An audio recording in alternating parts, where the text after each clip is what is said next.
Will be interviewed by us, a thing we did earlier in the week, right after this next commercial break. Cliff, just you shut your mouth. She said.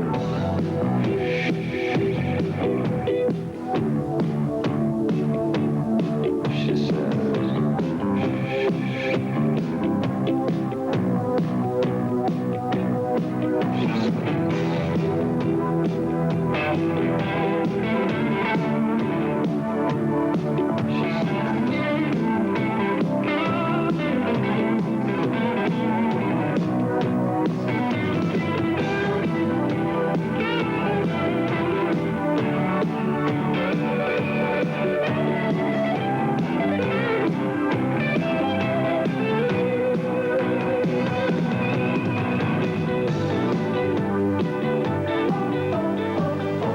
China Girl. One of the guys that wrote that song with Bowie, the only other guy that wrote that song with Bowie, was Iggy Pop.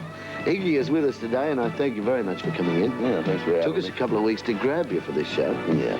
Thank you for making time. You've got a special announcement. You're doing something with Iggy Yeah, Pop. I'm not making any more Iggy Pop records. It's Jim Osterberg records now. Which is your real name? Yeah. James Jewel Osterberg, Yeah, is that correct? yeah. All my friends, you know, they always call me Jim anyway. Yeah. And it's just gotten to be a real... It's got to be a stumbling block to the music at this point. This Iggy stuff, and I'm sick of it. So from now on in, records will be made by James Jewel Osterberg. Yeah, or Jim Osterberg. I think he's the Let's call you Jimmy. Yeah, Jimmy. Yeah. So all the other cats do, you know. Right. So can I? Yeah, please. Right. Okay, Jimmy. When you co-wrote that song and you've had it out yourself, did you think that Bowie would do it? No, I didn't. And when he told me he was going to do it, he played it for me at home. First he asked me, can I record it? I said, please, yeah, record it. And then he played it for me at his home, and I thought, that's a pretty natty version. And then he said, this is going to be a single, Jim. It's going to hit. I said, David, no. I thought. I didn't want to say no, because why cross your own good luck? Right. But I didn't think it had a ghost of a chance, you know. And he said, you wait and see. He's got an awfully good commercial ear. Certainly it's good. Yeah. Did you think it would be that big? No, I didn't.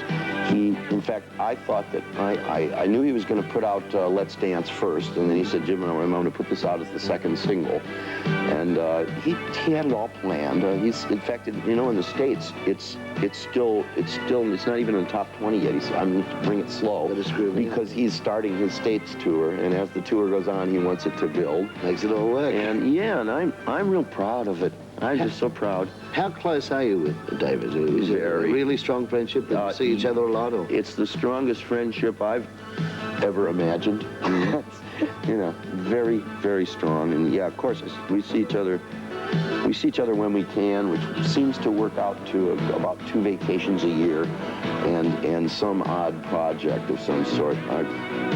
What we talk about a lot these days is, you know, we've both been making records for an awful long time, and our conversation these days tends to center on movies more. What he would like to do,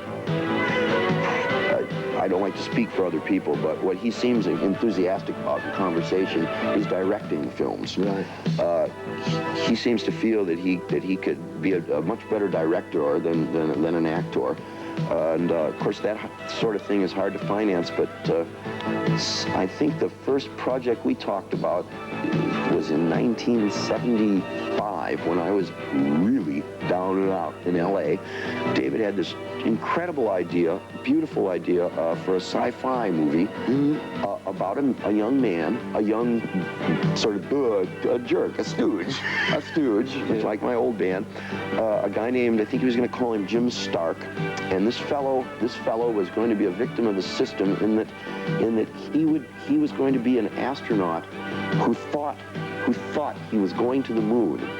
But in fact, they only put him in a capsule and put the capsule in a TV studio. And the TV studio is made to look like the moon, and he gets out of the capsule and thinks he's on the moon, and it goes on and he gets shot.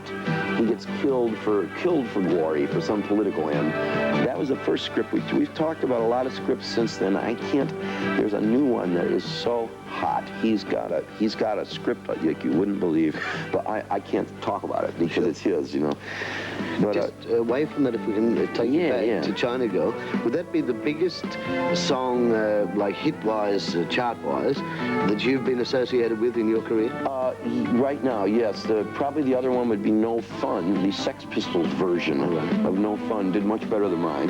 How do you do with royalties? You were mentioning something before we came in. I'm just starting to roll in. I'm just starting to do very well. I just starting to receive my first royalties on Raw Power, which was made 10 years ago. Yeah, I had to settle it with a lot of lawyers with a fella named Tony DeFries, a Maine man. And so I'm just starting to get that, and I'm just starting to get my royalties from The Idiot and Lust for Life as well.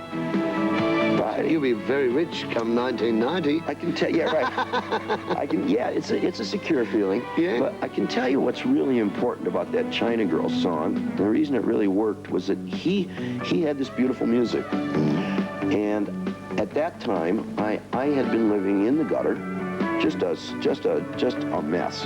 And when you're in the gutter, you don't have experiences. And one thing about not having experiences is you can't write. So I had to go out and meet a person so that I could have an experience. I met a Vietnamese girl named Quay Lin in France, in Chateau d'Arabie, where I was recording it. She was the girlfriend of a guy named Jacques Higelin, who's a French musician of some repute. Right. And I really dug her. So I used to follow her around there was a sort of a jungle growth behind the Honky Chateau, it's known as. You must have heard of it. And I used to follow her around I only had fatigue pants at the time, army fatigue pants. And I thought about Brando in, what was it, Tea House of the August Moon or something? Yeah. And that's how I came up with that lyric. And to me, the important part about a lyric, it's still, I get no kick from champagne. You know, I like remembering what I did. Right. More than the money. I like the money. So that was the inspiration. We'll have a look at On Board, and then can we talk with your lady? Yeah, sure. Who we may have another announcement to make. Yeah. Okay, let's have a look at Iggy Pop. Sorry. Well, was it? Let's have a look at Oscarburg. It's always been Oscarburg. Here's Jimmy. But Iggy Pop, who is our special guest, James, as of today. Jimmy, that lady further back had given you inspiration to write music. Yeah. You have a new lady. Would you introduce us, please? That's Suchi. That's Donnie. How are you? Have you enjoyed Australia? Yeah. And you're from Japan, of course, Tokyo. Did you meet when you were there before coming to Australia? Yeah, we met in Tokyo. I got a girlfriend. Is there a little idea that, a big idea that you may tie the knot? Well, I got to ask her old man. Oh. Yeah. So you'll be going back to Tokyo shortly? Yeah. From here, I think we're gonna go hang out in the jungle for a while, Bali, right? And then see what we can do. Yeah. Do you think your father will be agreeable? Will he say yes? Well, I have no idea. Oh, we'll have to wait till you get back. Please let us know since you get the nod, eh? I'll drop you a line. All right. Sizes of music before we have to say goodbye to both of you. Which do you prefer? Do you like the pub, the intimate size of audience, or would you prefer the big concert arena? I dearly love the intimacy with the audience that you find in a pub, but in a concert or in a pub, I mean, like when we go to the pub, we all tend to have a tip or two. That can get to a guy after a while. So I find that in a pub, I start getting down and dirty. On a concert stage, I start to fly. I feel like Peter Pan. So probably I would say the best of all possible worlds would be to do about half of each. A couple of sometimes if I do too many concerts in the States, my head gets big. I think I'm Jack the Lad.